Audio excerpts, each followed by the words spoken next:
Hi, you guys. I hope you guys are having a great week so far. So, I have been sharing some posts about my children that are autistic, and I wasn't ready to just have discuss this topic per se for a very long time, but I think I am now ready to discuss how I found out my kids were autistic and what I'm doing now to get them the help they need so they could be successful in life. And I hope to be an inspiration to some of you guys who may be experiencing it or look into it deeper and take the necessary steps to see this through with your own children. So here it goes. I have two autistic children. I have a 10-year-old, Jazzy. I have a 7-year-old, Justice. So I want to discuss Jazmyne because she has more of a complex story than Justice. Justice does too, but Jazmyne, I had to go through hoops and hurdles to figure out what was wrong with her. So my daughter Jazmyne, who is 10 years old, she'll be 11 in July. She has autism, bipolar 1, and ADHD. But I just want to talk about the autism part. During my pregnancy with her, it was a normal pregnancy, no complications. When she was about 5 or 6 months, Jazmyne started to become a screamer. At night, bedtime, she would just scream, scream, scream. I did not know what was wrong. I thought it was colic. I thought maybe she was having some pain somewhere that she couldn't tell me. And I explained that to her doctors, her pediatrician, like, hey, my daughter is not sleeping at night. She screams a lot. What's this? They honestly did not see what was wrong. This is some babies just have hard time sleeping at night. They call it night terrors. So they gave me some tactics to apply to see if that helped. It helped some, but it really didn't. We had a hard time with Jazmyne. When she was creeping up to her 1-year birthday, she wasn't walking. So the doctors basically was like, okay, she didn't crawl on time. She's not talking yet. Because some babies are forming some words at 1 year old and she wasn't. And she isn't walking. So they felt like she needed some early intervention. Fast forward to preschool. When we put her in preschool, through the school district. And so the beginning of the school year, she was about 3 years old now. Beginning of the school year, the school district assessed all the children. They assess all your children to make sure that where they fit. Where is there any delays, or are they gifted, or are they on target, stuff like that. They do it for all the children. They approached me with a concern, and they said, we would like to have a meeting with you. We assessed Jazmyne and she's not on target, and we'd like to have a conference about a plan for her to get her on target. So we had a meeting that following week with the principal, the teacher.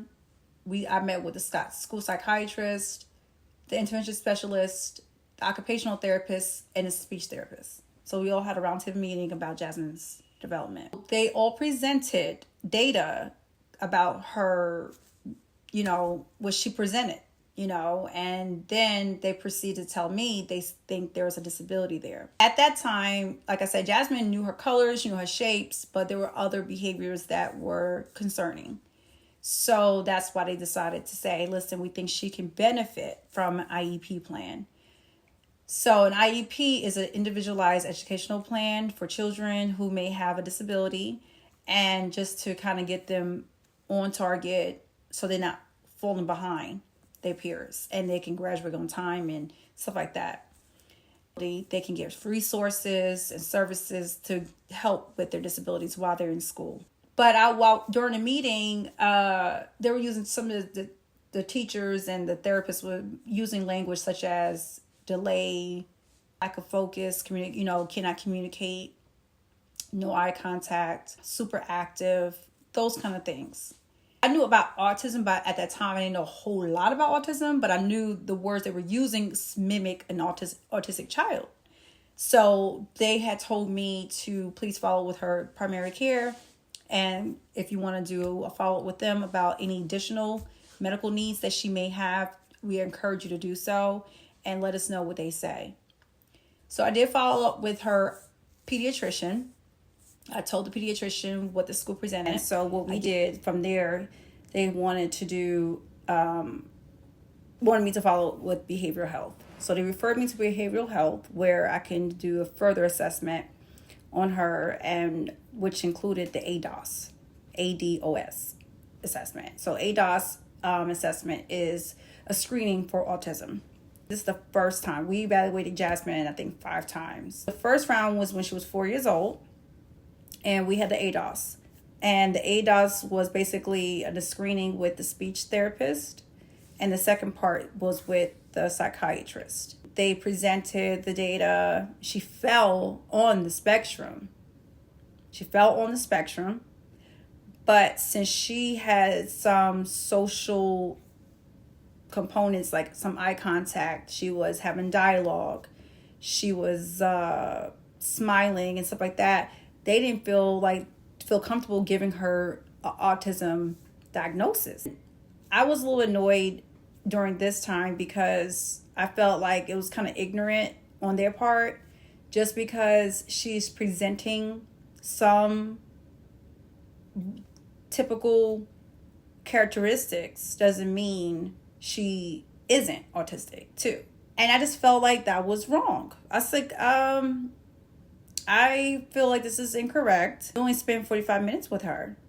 You know, the school kind of feels like she's on a spectrum, but they could not give her the diagnosis. So it was just a frustration part. So instead, they gave her ADHD. I had to go with it. They told me to come back in 2 years. Whatever.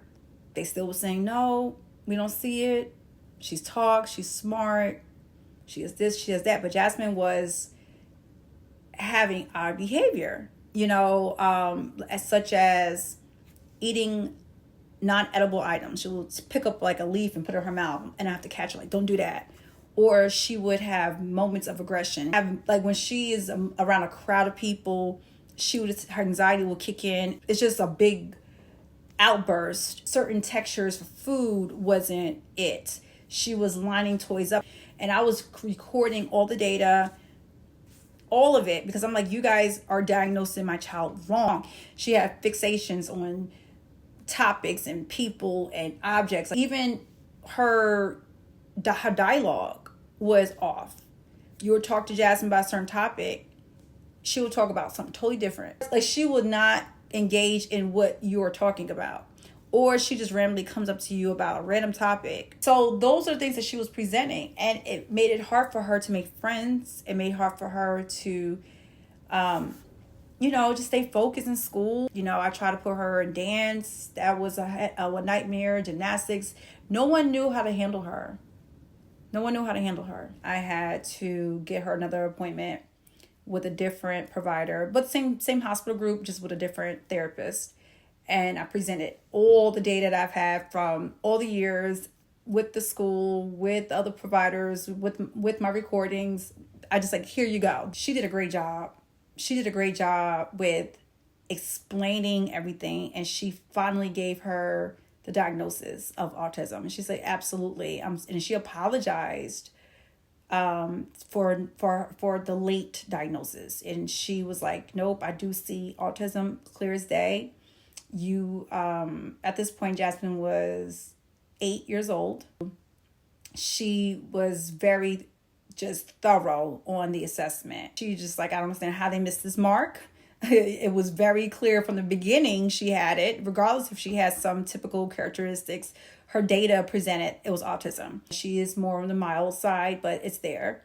And she gave us a safety plan, a behavioral plan, resources, you name it. She gave us everything we can do to help her, her development. Regardless of the challenges we face with Jazmyne, and she still is the light of my eyes. She's the sweetest little girl you could ever meet, even when she has high aggression. Sometimes she forgets that she has those moments. You would talk to her like, Jazz, do you remember you having a meltdown? She's like, no, I do not remember.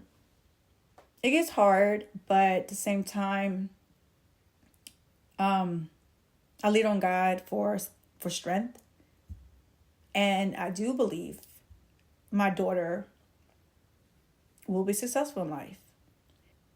It just takes trial and error to get it right for your baby.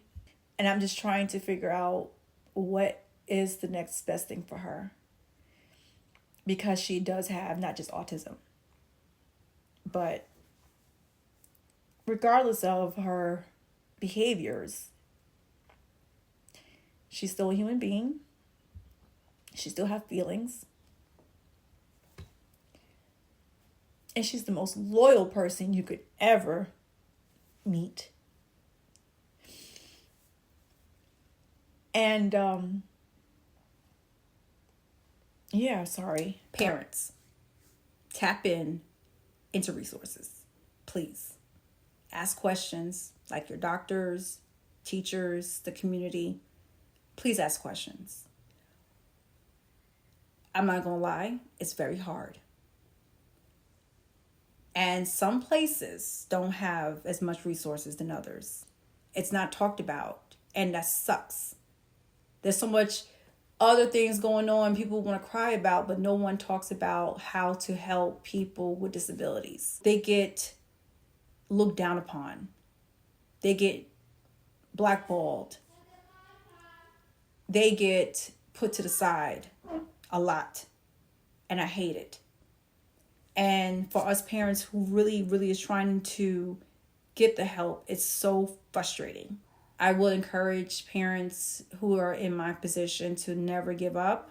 I know it's hard. If you guys want to reach out, I'm open to talk. Hit me up, and we can discuss, and just love on each other, because it takes a village. Well, I hope I can be an inspiration, and I will discuss justice on my next video. You have a great day.